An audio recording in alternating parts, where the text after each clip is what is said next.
Good morning students. हम हमारी BA third year philosophy की क्लास में प्लेटो रिपब्लिक पेपर पढ़ रहे हैं। पिछली क्लास में हमने जो उस समय एथेंस में प्रचलित थे न्याय के सिद्धांत, उनकी बात कर रहे थे। तो उनमें जो सबसे पहला सिद्धांत था न्याय का परंपरावादी सिद्धांत, कल हमने उसकी बात की थी। और आज हम न्याय के दूसरे सिद्धांत, न्याय का उग्रवादी सिद्धांत, इसकी बात करेंगे। न्याय का उग्रवादी सिद्धांत का प्रतिनिधित्व रिपब्लिक में थ्रेसिमेकस करता है। थ्रेसिमेकस ईसा पूर्व 5वीं शताब्दी का विचारक था, जो एक तार्किक उग्र विचारधारा का प्रतिनिधित्व करता है। ये जो तार्किक उग्र विचारधारा है, ये प्लेटो ने उसके लिए शब्द काम में लिए हैं सुकरात के माध्यम से। जो सुकरात रिपब्लिक का एक पात्र है जो प्लेटो की बात कहता है। तो जब सुकरात ये जानना चाहता है कि न्याय क्या है, तो हमने कल देखा था कि सेफालस और पॉलीमार्कस के बताने के बाद थ्रेसिमेकस अपनी बात कहता है कि उसके हिसाब से न्याय दो महत्वपूर्ण बातें बताता है न्याय का सिद्धांत, जो उसके हिसाब से सही है। एक, कि शक्तिशाली का हित ही न्याय है। जब बहुत सरल शब्दों में, आम बोलचाल की भाषा में हम कहते हैं जिसकी लाठी उसकी भैंस, ये ही उसके हिसाब से न्याय की परिभाषा है। अब हम ये जानते हैं कि समुदाय में सबसे शक्तिशाली कौन होता है। समुदाय में सबसे शक्तिशाली होती है सत्ता या शासक, ठीक है, या अमीर लोग। ये सबसे ज़्यादा शक्तिशाली होते हैं, क्योंकि समाज के नियम, कायदे, कानून सब उनके हिसाब से बनते हैं। जो उनके हित में होता है वही कानून के रूप में सामने आता है, और जो साधारण जनता होती है उन्हें उन सबको मानना होता है। तो एक साधारण जनता के लिए न्याय क्या हो गया कि शासक वर्ग या वो वर्ग जिसके हाथ में शक्ति है, वो जो नियम कायदे बनाएगा, आपको नियम कायदों को फॉलो करना है। और वो कौन से नियम कायदे बनाएंगे? वो नियम कायदे बनाएंगे जिससे उनका हित होता है, जिससे उनका भला होता है। और अगर आप उन्हें मानने से मना करेंगे तो चूंकि उनके पास शक्ति है तो वो आपको नुकसान भी पहुंचा सकते हैं। तो वहाँ न्याय का मतलब हो गया शक्तिशाली वर्ग, जिसमें शासक वर्ग आता है और जो धनिक लोग आते हैं, वो जो चाहते हैं वैसा हो। तो यही न्याय हो गया कि शासक अपने हित के लिए कार्य करना चाहता है, अगर उसके अगेंस्ट कोई कुछ नहीं कर सकता। आपको या एक साधारण जनता को बहुत कम ये कह सकते हैं कि स्वतंत्रता या आज़ादी दी जाती है कि वो बस सरवाइव कर सके। इससे ज़्यादा वो अपने कल्याण या अपने उत्थान के लिए कुछ नहीं कर सकते। एक और बात थ्रेसिमेकस इसमें जोड़ता है कि जो अन्यायी होता है वो न्यायी से ज़्यादा सुखी रहता है, उसके हिसाब से वो ज़्यादा बुद्धिमान होता है। कैसे? वो ये समझाने की कोशिश करता है कि दो व्यक्ति समाज में हो गए, एक न्यायी व्यक्ति हो गया, एक अन्यायी व्यक्ति हो गया।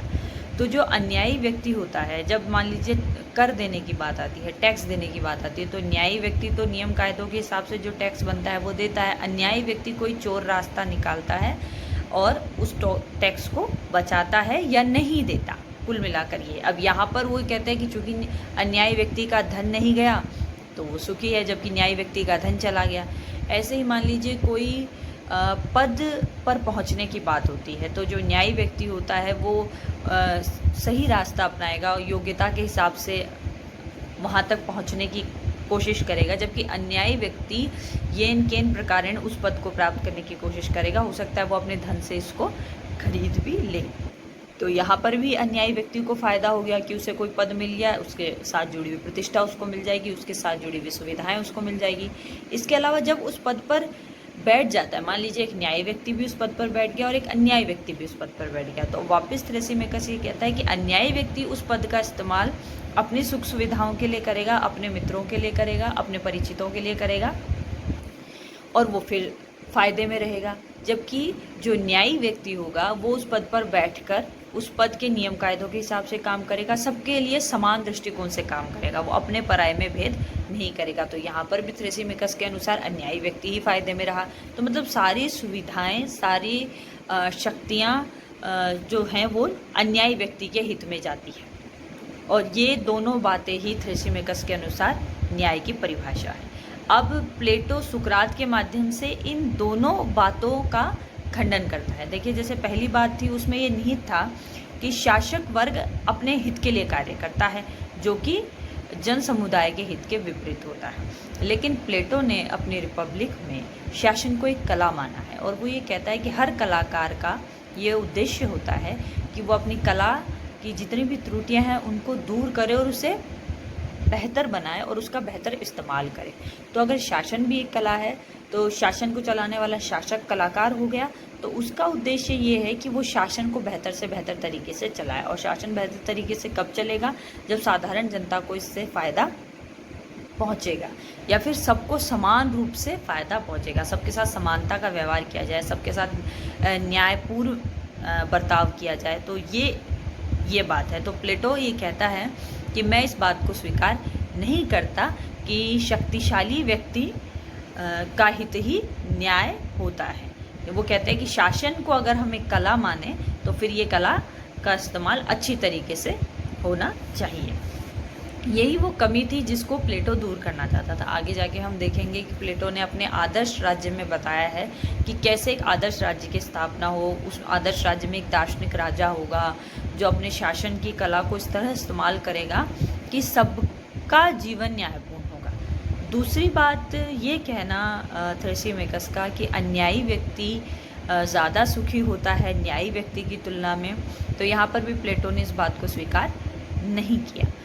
प्लेटो ये कहता है कि देखिए, हर एक व्यक्ति का, हर एक वस्तु का अपना एक स्वभाव होता है, अपना एक गुण होता है। जब व्यक्ति उन गुणों के अनुसार कार्य करता है तब तो वो संतुष्ट रहता है, खुश रहता है, चैन से रहता है। लेकिन अगर वो उन गुणों के विपरीत जाकर कार्य करता है तो वो दुखी रहता है। तो वो कहते हैं कि अन्यायी व्यक्ति चूँकि नियम कायदों के परे जाकर गलत काम करता है तो हमेशा एक डर के साथ जीता है, भयभीत रहकर जीता है, उसे चैन सुकून नहीं होता।